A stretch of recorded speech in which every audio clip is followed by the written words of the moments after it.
And I teach 100 students in a semester. About 25 of them take an active interest and are doing the shows with me, 25 to 30. And of those, I'd say about half of those students, 15 students or so, are really interested in some kind of career in a creative profession, be it marketing the arts or, backstage, on stage. So that's how the numbers break down for me.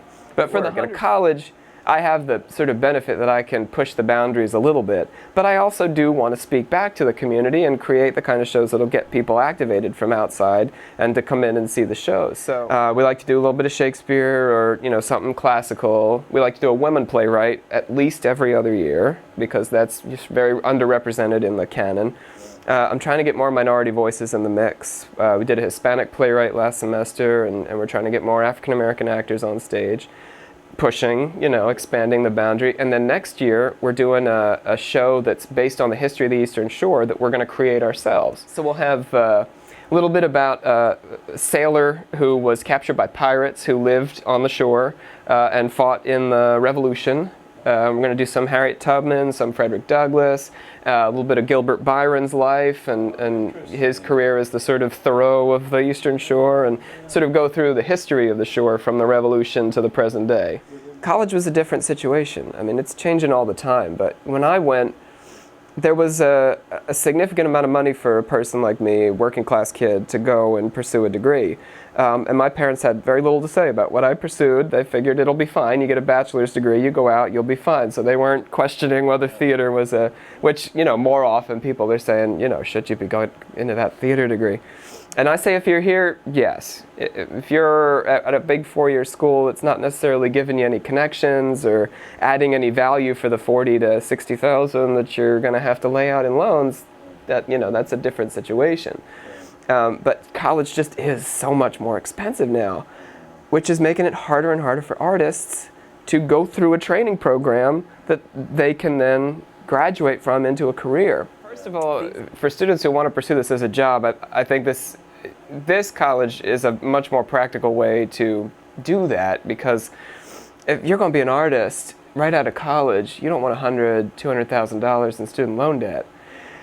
I mean, just keeping up with the payments, you're not going to be able to make the $20,000, $30,000 a year that you're going to make starting your career. But, also I take a very practical, because they come from this place, right, and they're in this particular institution, I teach them to look for jobs in children's theater and education, tourism, living history. I mean, there's so many things that you can do with theater. People think, well, Broadway or, musicals or Shakespeare, and that is true. That's a big part of the market, but there's so much you can do with the degree. Yeah. And here you're really challenged to help your students think through. I'm challenged to help my students think through what those jobs might be for them. Yeah. I say, you've really got two ways to go. You're young, and there are plenty of people on Broadway who don't have four-year degrees. You can go out, take a gap year, see what happens, try to make it, whatever that means, or you can transfer on and get the rest of that four-year degree. I think the lesson is, no matter what, you're going to have to get that four-year degree eventually,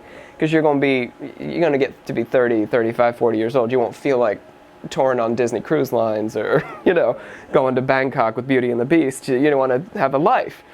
So eventually the four-year degree is definitely a thing you got to get. But then there's so many ways you can make a normal, stable life in DC or in Baltimore as an artist.